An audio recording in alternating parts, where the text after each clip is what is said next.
him up. I'm gonna miss you, Major. You aren't ready to stay dead. You don't know the rules of the game anymore. Tell me about it. 8 years ago, this guy was on a hit list. Budget cuts, dear. Congress blinded us overseas. I was forced to turn to any eyes and ears I could find, even if that meant recruiting the quote-unquote bad guys here. Budget cuts?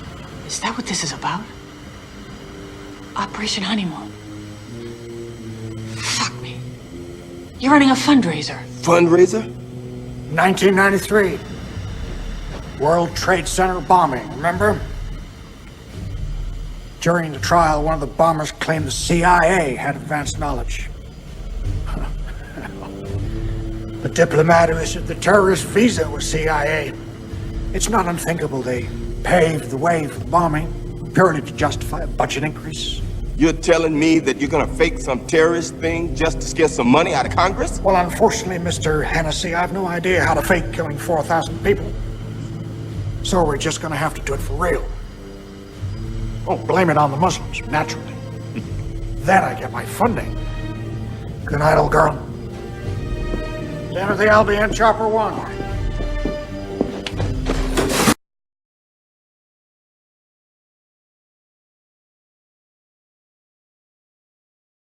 BuzzFeed dug up an old quote from Donald Trump talking about a large-scale terror attack 19 months before 9/11. In his 2000 book, The America We Deserve, Trump wrote, "I really am convinced we're in danger of the sort of terrorist attacks that will make the bombing of the 1993 Trade Center look like little kids playing with firecrackers."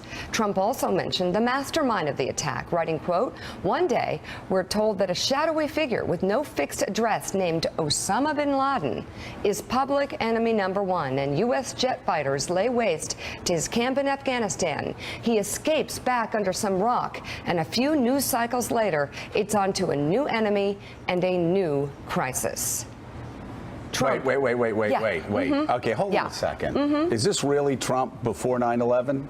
Have you read this? It's 2000 in his book. Are we making this?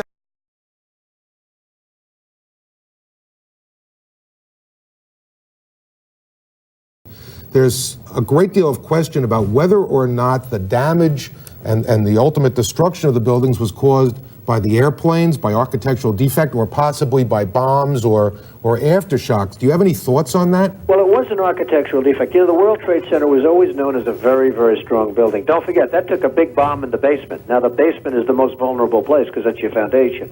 And it withstood that. And I got to see that area about 3 or 4 days after it took place because one of my structural engineers actually took me for a tour because he did the building. And I said, I can't believe it. The building was standing solid and half of the columns were blown out. I mean, so this was an unbelievably powerful building. If you know anything about structure, it was one of the first buildings that was built from the outside. The steel, the reason the World Trade Center had such narrow windows is that in between all the windows, you had the steel on the outside. So you had the steel on the outside of the building. That's why when I first looked, and you had big, heavy I-beams. When I first looked at it, I couldn't believe it because there was a hole in the steel. And this is steel that was, you remember the width of the windows in the World Trade Center, folks. I think you know, if you were ever up there, they were quite narrow. And in between was this heavy steel. I said, how could a plane, even a 767 or 747 or whatever it might have been, how could it possibly go through the steel? I happen to think that they had not only a plane, but they had bombs that exploded almost simultaneously, because I just can't imagine anything being able to go through that wall. Most buildings are built with the steel is on the inside around the elevator shaft. This one was built from the outside, which is the strongest structure you can have, and it was almost just like a can of soup. You know, Donald, we were looking at pictures all morning long of that plane coming into building number 2, and when you see that approach the far side, and then all of a sudden, within a matter of a millisecond, the explosion pops out the other side. Right. I just think that it was a plane with more than just fuel. I think, obviously, they were very big planes. They were going very rapidly, because I was also watching where the plane seemed to be not only going fast, it seemed to be coming down into the building. So it was getting the speed from going downhill, so to speak. It just seemed to me that to do that kind of destruction is even more than a big plane, because you're talking about taking out steel, the heaviest caliber steel that was used on a building. I mean, these buildings were rock solid, and you know, it's just an amazing thing.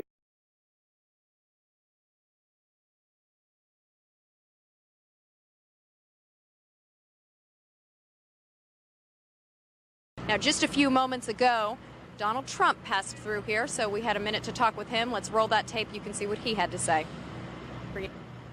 Well, I've never seen anything like it. I've seen two huge 110-story buildings that are reduced to rubble, thousands and thousands of lives. I just got to see something that I've never seen before. I have hundreds of men inside working right now, and we're bringing down another 125 in a little while, and they've never done work like this before. And they're hard-working people, but they've never seen anything like it, and they've never done work like this before. It's terrible.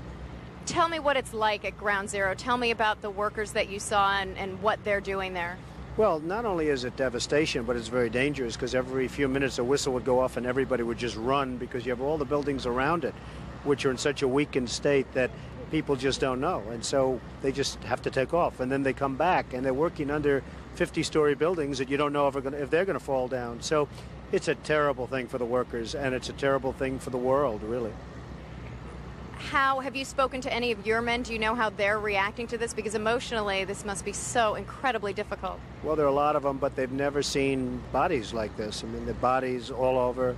The great thing is when they find somebody that's alive, like the 5 firemen that they just found a little while ago. So that's the great thing, and that's what they're all striving for. But generally speaking, that's not the case. So they are working very, very hard, but it's a very depressing situation for these folks. As you walked around and as you saw the piles of rubble, there are thousands of families out there who are hoping that someone might be in a pocket somewhere, still alive, still breathing, waiting to be dug up.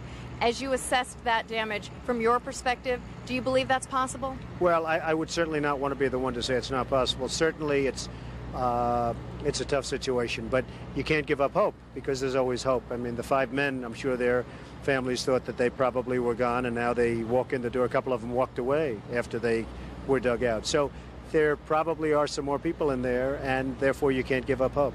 You've had an impact on the skyline of New York. What is it like as you see it now? It's like a whole different skyline. It's like a whole different city and world.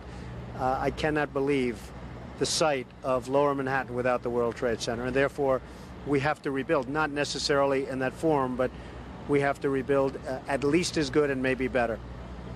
Just finally, can you tell me emotionally, as you walked around, we've heard some of the stories from the firemen. They're so exhausted and mentally and physically. What was it like for you personally to go in and see all of what you saw? Well, it was amazing to see it.